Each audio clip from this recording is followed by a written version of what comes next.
Good evening. The scene, welcome to Tar Heel by Night. The scene is set in the Greenville district, or city of Greenville, or whatever it's called, town. At Enzo's palatial Italian, better than Woodrow's mansion. All of the servants and everything have been given the night off and told not to return to the premises, or they're done. And Enzo has prepared his torture chamber in his dungeonous basement with a bunch of Catholic decor, his big crucifixes and rosaries hanging all over the place, and portraits of Jesus, and a whole bunch of flowers, and a big wreath. And in the center of the room, where his big circular stone altar is a red velvet cloth rolled across it, and a white wooden casket on top with the front part propped, or the lid propped open, and in there is the body of Alice, Ashford's recently deceased lover / ghoul, dressed in really fine white dress, and her face is covered with a veil, and her head's on a bunch of pillows. There's a priest standing over to the side, where there's a huge, the whole corner, once you first walk in, that's directly across from you, is just full of candles that are all lit. There's a shit ton of candles that you would light for people at a church. And the priest is standing next to it with his hands folded over in front of him, holding a Bible. And Enzo's standing there dressed in black. And I guess there's probably a whole bunch of crushed Pepsi cans scattered around where Enzo's standing. And he'll crush some under his foot and go walk upstairs to see if Ashford's finally arrived. He figured he would at least ride a horse or something, but as the hours have gone by, he realizes that he must have walked. And so Enzo, tapping his foot, walks upstairs and opens the front door, lights a cigarette, starts smoking it. And basically what you're saying is Nathaniel just kind of walking up to the property in a very nice, very plain white suit, just black orchid on the left lapel. And he walks in, just kind of very briskly shaking your hand. Thank you very much for doing this. I know that it wasn't inconvenience for you. Yeah. No, it's alright. Everybody gets a proper burial. I thought you wore black, considering. She always said it made me look like death. He just kind of grins almost sorrowfully and, shoulders slump a little bit, but then he corrects himself. Alright. Well, Enzo will just motion with his head for you to follow him inside. He'll lead you through his mansion, which I don't think you've been in before. No. Something that immediately catches your eye is the sheer number of Pepsi dispensers built into the walls and strange places like the armrests of chairs and stuff. And there's ice dispensers as well. And that's all built into what looks like not medieval, but I guess Renaissance era architecture of this mock Italian villa that Enzo's constructed. Mm-hmm. So, Carrara marble, Florentine, or Tuscany kind of architecture. Alright, so that definitely catches Ashford's eye, and he definitely is smiling, appraising everything. And he just kind of, for a second, just kind of gives the place a once over, but just has the biggest grin on his face and just follows behind you very quickly and quietly. You want a drink before we head down there? Might be a good idea. To be honest, my nerves have been a little shot with the slight trauma. He clearly has healed most of the damage, but there are some slight scarring left on his face, and what seems to be a very recently healed over bullet hole in the middle of his chin, from where he basically singed himself a little bit. All right. Enzo will go to like a pantry area, and he'll open up a locked cabinet with like a small key, which is hanging on a chain right next to the cabinet. So really, there's no point in having it locked. But he unlocks it anyway and takes out a bottle of like very old, nice single malt scotch. And he'll be like, "You good with this straight up, or you need some blood in it?" Um, a little bit of blood would be appreciated, thank you. Yeah, well, what do you drink? Um, he basically, just A positive would be fine. Um, A he just, positive, huh? All yeah. right. Enzo will he'll like reach for his phone and then remember that he sent all his servants home. Like, all right, follow me. We kind of gotta find it. All right. So he'll go and he'll grab two glasses, like tumblers, out of the thing, and he'll lock the cabinet back up. And he'll take the bottle with him, and he'll just pour a shot into it, or like 2 fingers into his glass and throw it back. And go to one of the ice dispensers and get some ice cubes and pour scotch onto the ice cubes. And he'll head into one of the kitchens in like a lower level, going towards the dungeon basement. And he'll open up a deep freeze and take out some, or I guess not the deep freeze, but like a refrigerated area, and open it up, and it's packed with blood bags, like in the freezer and in the refrigerator part. He opens up like the drawers and starts throwing bags behind him until he finds one that's labeled A, whatever he said, A positive, and he'll pour it into his thing, and then hand it to Ashford. Yep. He'll thank Enzo for the kindness and down the bottle, down the little glass, and just kind of give him a very polite nod and a smile. He'll be pouring you another like thing of scotch before you can even like tell him no or anything. Mm-hmm. Thank you, sir. He'll pour another one for himself too and throw it back. Where are the proceedings being held? This way. He starts leading you through a whole bunch of like little turny corridors to what looks like a closet, and then he opens it up, and it's actually just like a very small little stairway thing with really steep wooden old steps leading down to like a sub basement level. That's all made of stone, and you can see firelight ahead of you down there, and it's like pretty cold and pretty quiet. And Enzo will just be like, "Yeah, after you." And it's rather dark except for the candlelight. Alright, so he'll just kind of walk along and head toward that general area down the corridor. And, basically stop whenever he sees the body on the altar. And there's like a priest over on the other side as well.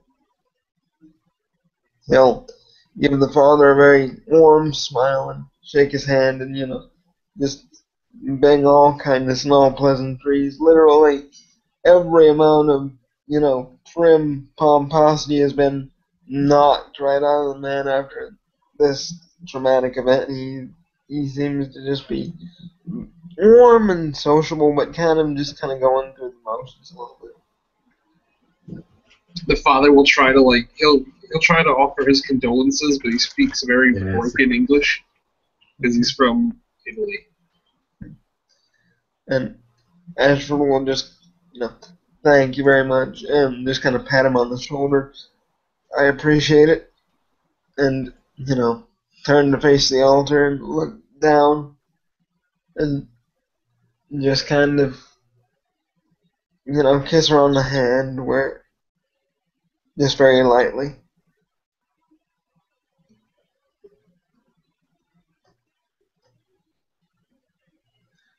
And Enzo will lean up against the wall next to the father and then nod at him. And the father will walk up next to the casket with you, and he'll open up his Bible or whatever and start doing his little funerary sermon in Latin.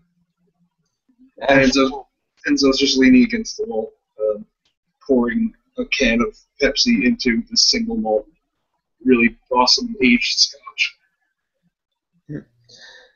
Ashford will actually cross himself and shut his eyes, not having any awareness to know if anything spectral is going on quite yet, but, show observance and respect for the father and Enzo's beliefs while this is going on. Alice just slightly appears before Enzo, just kind of looking around, saying, "Oh, everything is gray." Thinking to herself, "This is really weird. What's going on?" Enzo will just look at her, and then I'll spend the point of blood to be able to look at her, and then look at her and nod over towards Ashford and the priest, who are standing there very sad.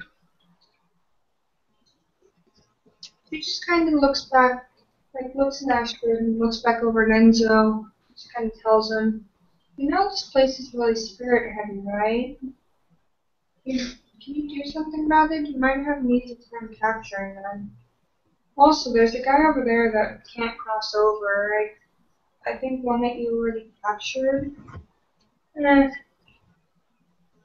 you know." She shrugs and goes over to Ashford. And, like I said, I don't know, completely up to SD Call, but would he be experiencing any sort of coldness or any kind of... Yeah, normally no, but because of the, how deep the bond was between you two, and for thematic purposes, you are able to, you feel something near you, it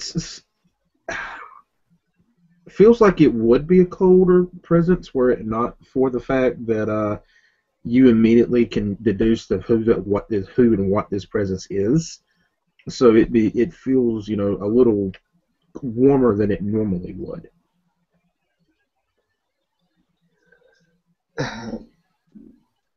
And he'll, kind of look around, a little bit aghast, not exactly knowing the exact direction. I know you're here somewhere.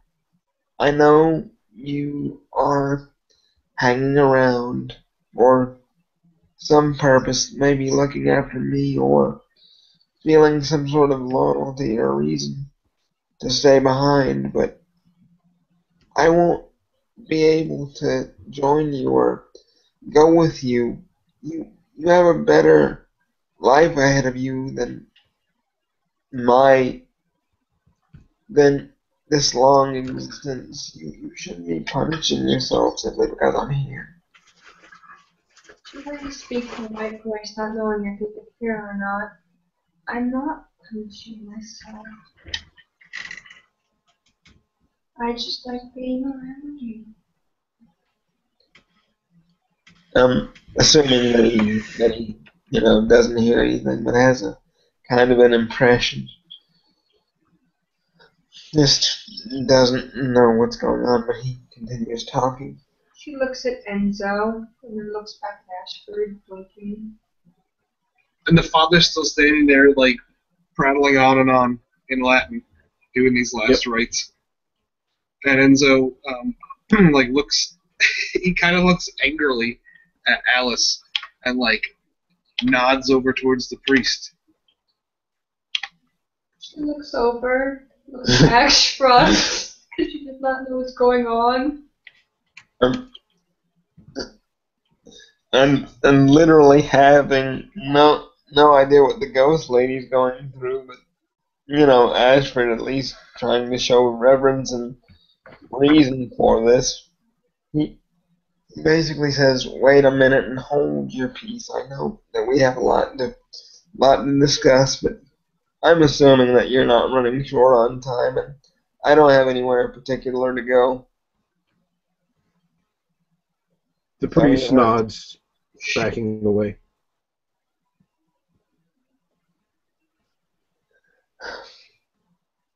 And so, basically, once that's concluded and, the priest is done giving his last rites, he kind of just looks around again.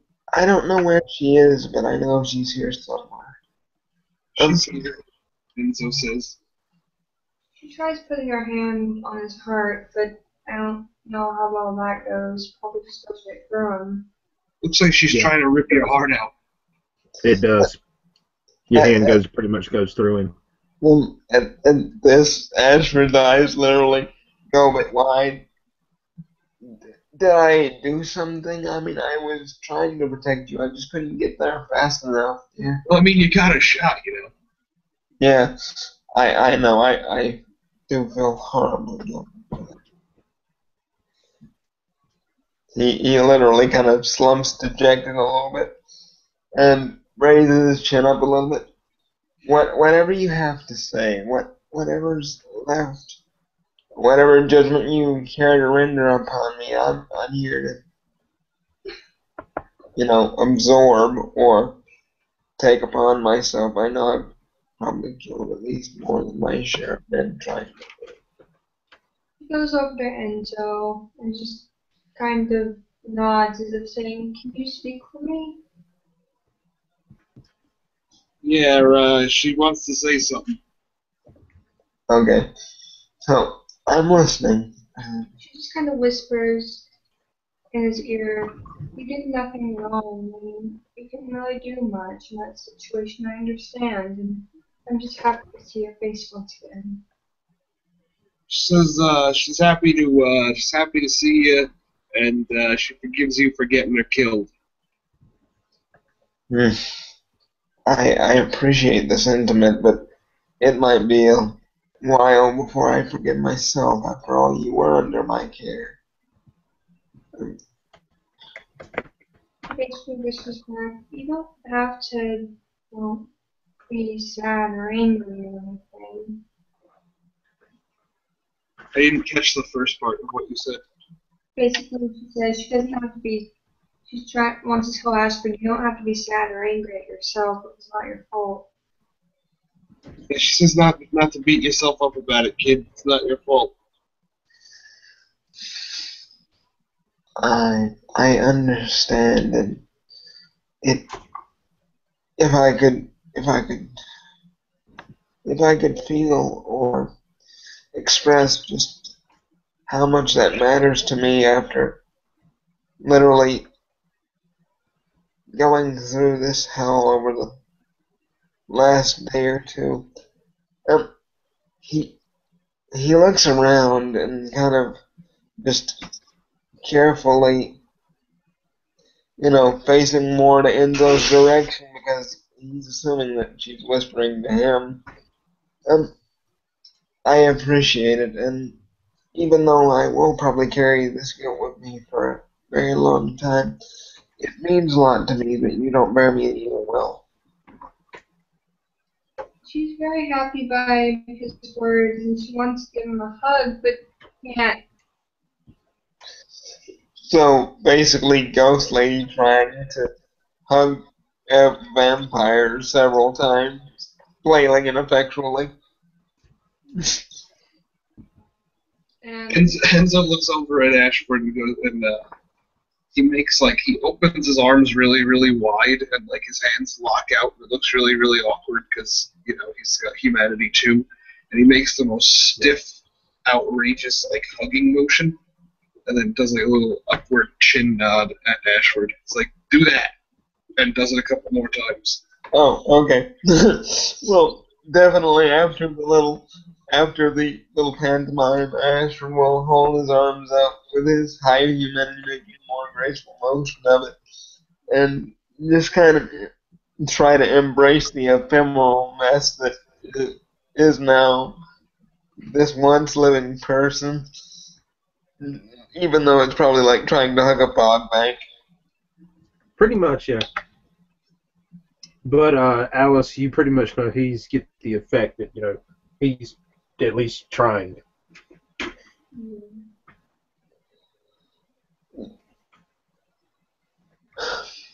You shouldn't linger here. It's a sad world. It's a dark and dismal place. Whatever awaits you, I'm fairly sure it's a brighter world than this one. I don't mind lingering here. I just want to stand by you. And since she wishes she could stay with you. He literally looks like he's chewing the inside of his lip for a second, And then there's just this pained expression in his eyes. And I wish that too, but like I said, I won't be gone for several decades, if not centuries. I feel it's unfair for you boys. What if I could keep her here for you?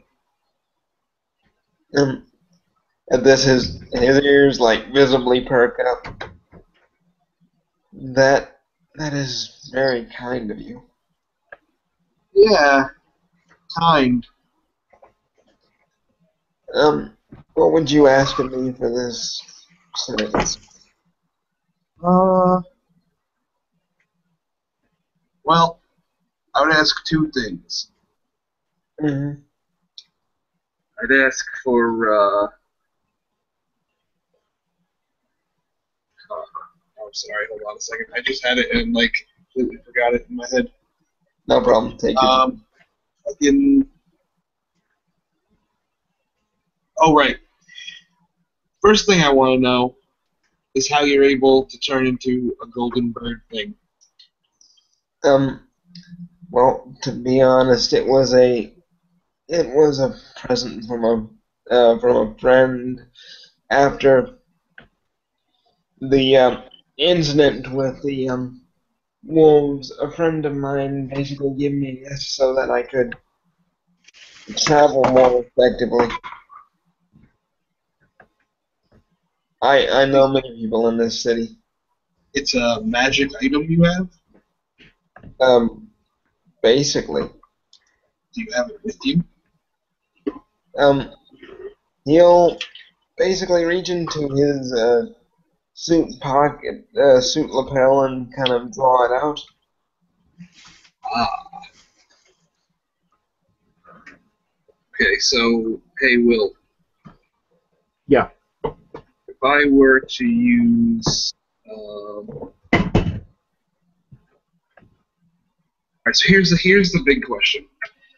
Spirits, like werewolf spirits, it's obviously the thing that's powering his item, right? Yeah. Does that count as ghosts? Not exactly. Well, if I use Touch of Death, which you touch an object that I suspect of ghostly influence, would that work? All it does is let me know if it's got some kind of spirit or ghosts in it. Yeah, it would let you know that it would tell you that it was, spirit touched, but it's not exactly more. It's one of the situations where the spirit has pretty much always been a spirit. This spirit seems like it has never actually been, a living being at any point. Okay. Right on. So it's not really what I'm into, but that's pretty cool. Alright. And the second thing that I would ask is a life boon. Well, you are protecting and sheltering her life. To be honest, what's left of it, it seems fair to me. All right, then. Enzo will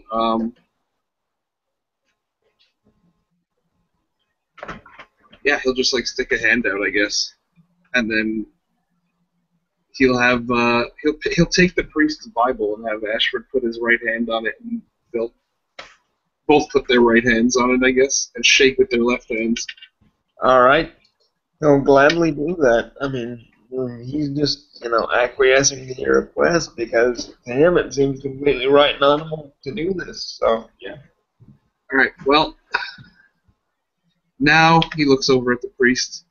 I'm going to ask you to leave, Father. And he repeats himself in really, really shitty, broken Italian, basically saying like, "Father, go now.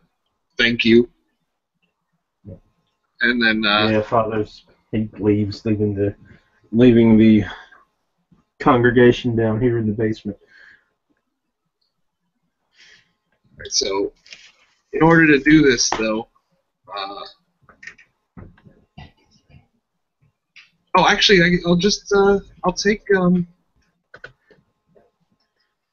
all of like her items that she had, and they're probably in like a bag or whatever, and I'll spread them out on the floor around the casket, and then I'll take this piece of bone. Or Enzo will take this like shattered piece of bone out of his pocket, like from the inside of his jacket, and it still has like gore stains all over it. You realize it probably Alice's. It smells like her blood, and it's like wrapped in a really tiny, like a really thin, fine black thread. And then I got a roll for a ritual. Do you know what the roll for necromancy rituals is? Intelligence occult. Yeah. 3 plus the level of the ritual, so it's level 3, so it's diff 6. Yeah. All right. So it shouldn't be. We'll spend a too hard. willpower. Yep. Oh, I didn't need to, but I did anyway, so I got 4 No, even though successes. you got 4 successes on it. Yeah, cool. So I just cast Ritual of the Unearthed Fetter, and basically this little like hangy piece of bone is going to jerk in the direction of where her fetter is. Okay, so one of her possessions will kind of start glowing or giving off some sort of. No, this little piece of bone is gonna like lead you to it like a divining rod. Okay. Yeah.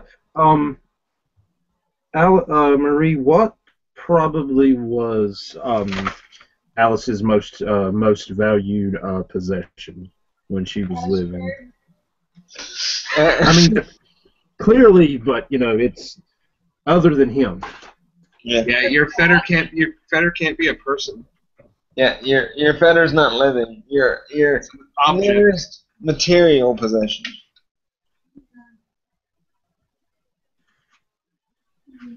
I don't know, probably a necklace he gave her. Alright, so be it. So be it.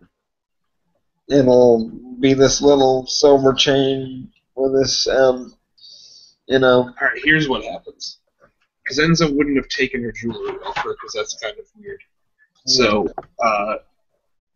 while we have all our possessions spread out on the floor, this thing's just going to jerk towards the coffin. And then Enzo will, motion for you to get up, and he'll, very slowly walk over as it, moves slightly to, stay aligned with the necklace. And eventually he'll, start swirling it over the casket and, over her head and, starts to go down her body, and he gets to, around her boobs. And then it goes up a little bit, and he reaches down and, takes off the necklace. Here we go. He puts it, on the... He puts it, into Ashford's hand. Thank you, sir. Whenever you want to speak with her. get in contact with me. If you can find any books that pertain to, my arts, bring them to me, and maybe I can figure out a way so you can see her as well. But for now, I'll act as a medium for you. I appreciate the kindness, and if I happen to find anything, I'll let you know. All right.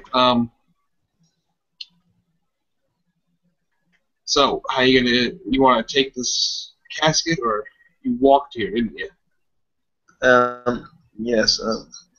Where should I have it brought? He gives her.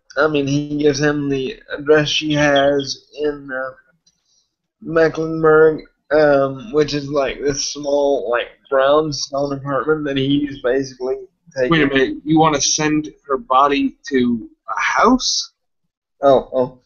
We're sending the body.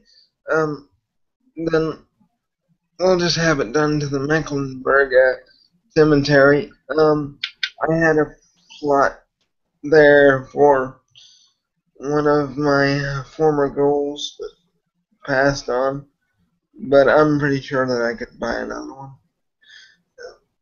Thank you.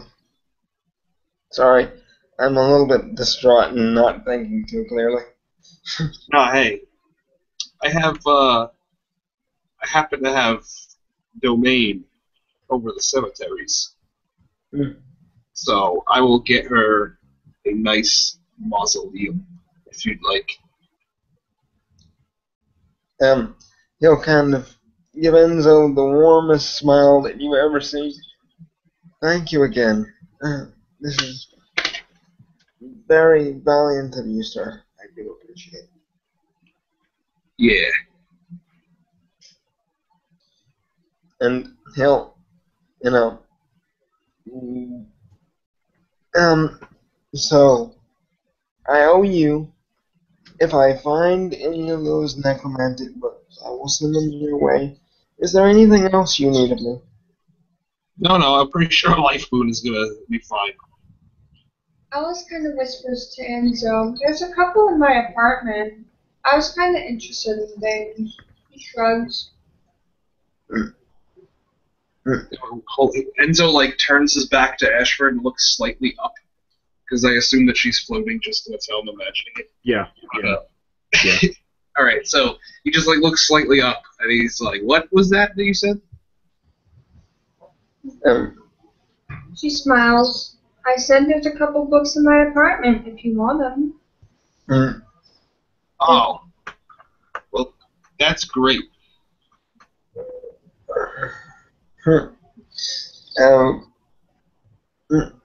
All right.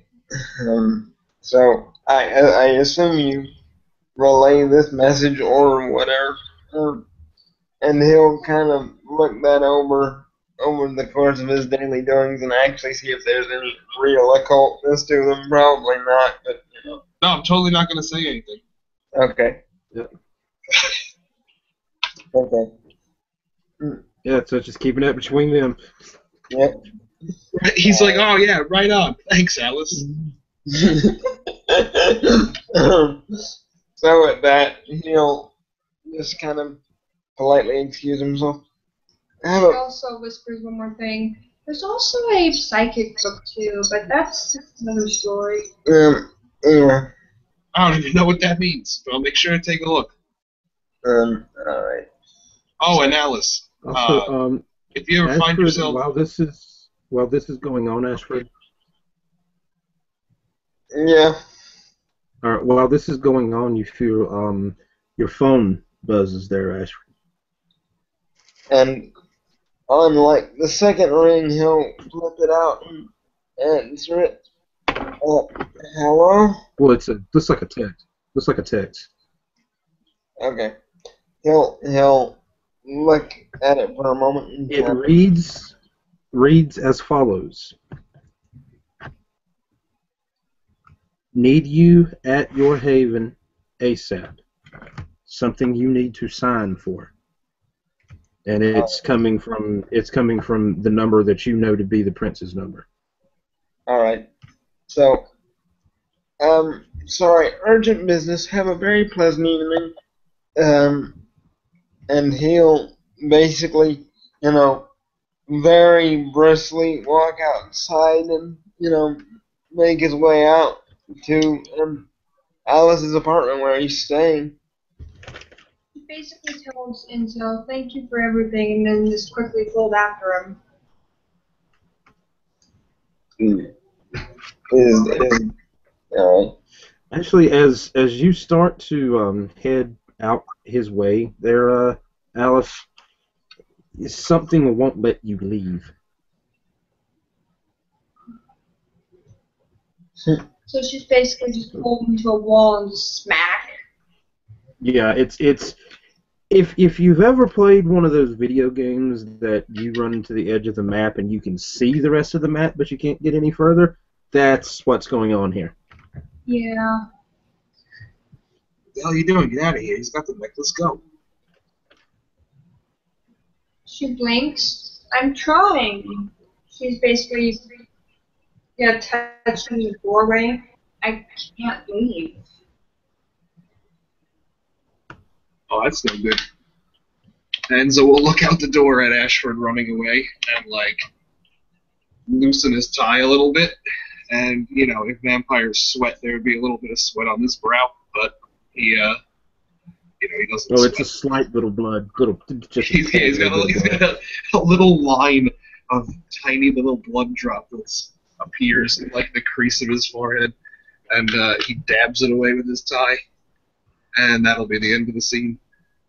All right, before you do, make me a humanity roll there, Enzo. Okay. If you're whopping to humanity. You succeed! Up your humanity 1 dot. Okay.